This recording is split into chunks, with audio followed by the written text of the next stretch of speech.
ত্রয়োদশ জাতীয় নির্বাচন এবং গণভোট হচ্ছে 12 ফেব্রুয়ারি। এই নিয়ে সাধারণ মানুষের প্রতিক্রিয়া জানাতে খুলনা থেকে সরাসরি যুক্ত হচ্ছেন সহকর্মী আমিরুল ইসলাম এবং ময়মনসিংহ থেকে যুক্ত হচ্ছেন সহকর্মী ইমরান হাসান রাব্বি।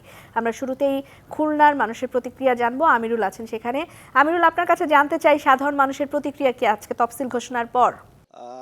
সাধারণ মানুষের যে প্রতিক্রিয়া, বিশেষ করে যে এই তফসিল ঘোষণার মধ্য দিয়ে যে নির্বাচনের যে মধ্যে প্রবেশ করলো এবং জাতীয় নির্বাচনের যে দীর্ঘদিনের যে অপেক্ষা ছিল কবে নাগাদ ঘোষণা হবে, সেই অপেক্ষার অবসান ঘটেছে। এখন দিনক্ষণ নির্ধারণ হয়েছে এবং তফসিলের মধ্য দিয়ে জাতীয় নির্বাচনে প্রবেশ করলো জাতি এবং নির্বাচন কমিশন সার্বক্ষিক যে প্রক্রিয়া রয়েছে সেই প্রক্রিয়ার মধ্য দিয়ে নির্বাচন সম্পন্ন হবে। কথা বলবো, এখানে রয়েছেন আসলে যে নির্বাচন তফসিল ঘোষণা হলো, আপনি এটা কিভাবে দেখছেন?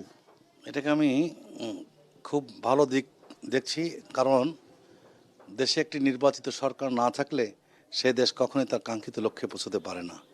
দীর্ঘ 17 বছর বাংলাদেশে ফ্যাসিস্ট জালিম সরকার ছিল, যাদের অধীনে একটি নির্বাচনের সুষ্ঠু নিরপেক্ষ হয়নি। দিনের ভোট রাতে হয়েছে, রাতে ভোটের মধ্য দিয়ে এই সরকার গঠিত হয়েছে। বাংলাদেশে কোনো বিরোধী দল রাজনীতিতে অংশগ্রহণ করতে পারেনি। বিএনপি 17 বছর আন্দোলনের মধ্য দিয়েই 24 জুলাই অভ্যুত্থানের মধ্য দিয়ে দুঃশাসনের পতন হয়ে ইন্টিম গভর্নমেন্ট বাংলাদেশের রাষ্ট্রীয় ক্ষমতায় অধিষ্ঠিত হয়েছে। জাতির আশা প্রত্যাশা যে এই সরকার একটি সুন্দর নির্বাচন উপহার দিয়ে বাংলাদেশের জনগণের উপর একটি গণতান্ত্রিক সরকার প্রতিষ্ঠা করে যাবে। আমরা বিশ্বাস করি সেই লক্ষ্যেই যে ট্রেন যাত্রা শুরু হয়েছে, যে যাত্রা শুরু হয়েছে নির্বাচনের তফসিল ঘোষণার মধ্য দিয়ে, সেই যাত্রাকে আমরা স্বাগত জানাই।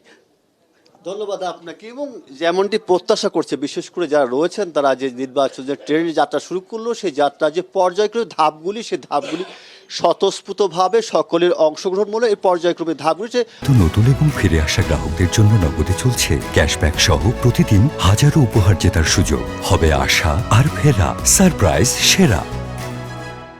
অবাধ, সুষ্ঠু, গ্রহণযোগ্য নির্বাচন হবে, এটাই কিন্তু প্রত্যাশা করছে খুলনাবাসী। এটাই আসলে সর্বশেষ অবস্থা। খুলনা থেকে জানাচ্ছিলেন আমাদের সহকর্মী আমিরুল ইসলাম। এবার আমরা ময়মনসিংহে আমাদের সহকর্মী আছেন ইমরান হাসান রাব্বি, তার কাছে জানবো। রাব্বি, সাধারণ মানুষের প্রতিক্রিয়া আমরা শুনবো। প্রতিক্রিয়া কিন্তু জানিয়েছেন এবং আমরা এখন এই মুহূর্তে যে ময়মনসিংহের শিল্পাচার্য জয়নুল আবেদিন পার্ক রয়েছে সেখানে রয়েছে। এখানে তরুণ ভোটারদের বেশ আধিক্য রয়েছে। আমরা তাদের সাথে কথা বলতে চাই। আজকে তো তফসিল ঘোষণা হলো এবং 12 ফেব্রুয়ারি হচ্ছে জাতীয় নির্বাচন হতে যাচ্ছে। আসলে একজন তরুণ ভোটার হিসেবে আপনার ভাবনা কি ধরনের নির্বাচন দেখতে চান?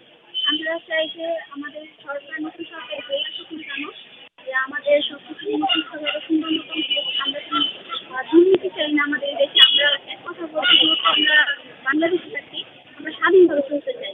যে আমরা যারা চাকরিজীবী যারা আছে তাদের বেতন প্রতিষ্ঠা বাড়বে, তাদের কোনো দুর্নীতি থাকবে না। যখন আগে চাকরিতে ঘুষ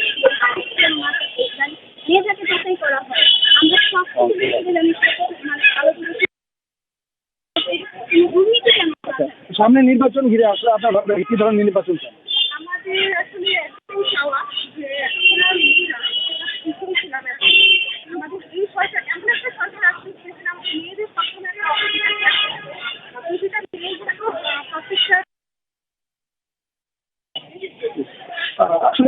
তরুণ যারা ভোটার রয়েছে তারা কিন্তু বলছেন যে আসলে পূর্ববর্তী সময়ে যে নির্বাচন ছিল সেই নির্বাচনে যে ধরনের হানাহানি বা নেতিবাচক মন্তব্য ছিল তা যাতে না হয় আগামী নির্বাচনে, এমনটাই আসলে এখানকার তরুণ এবং সাধারণ ভোটারদের প্রত্যাশা। এই ছিল আমার কাছে ময়মনসিংহ থেকে সব। রাব্বি, আপনাকে ধন্যবাদ। সেই সাথে আমিরুল যোগ দিয়েছিলেন, তাকেও ধন্যবাদ।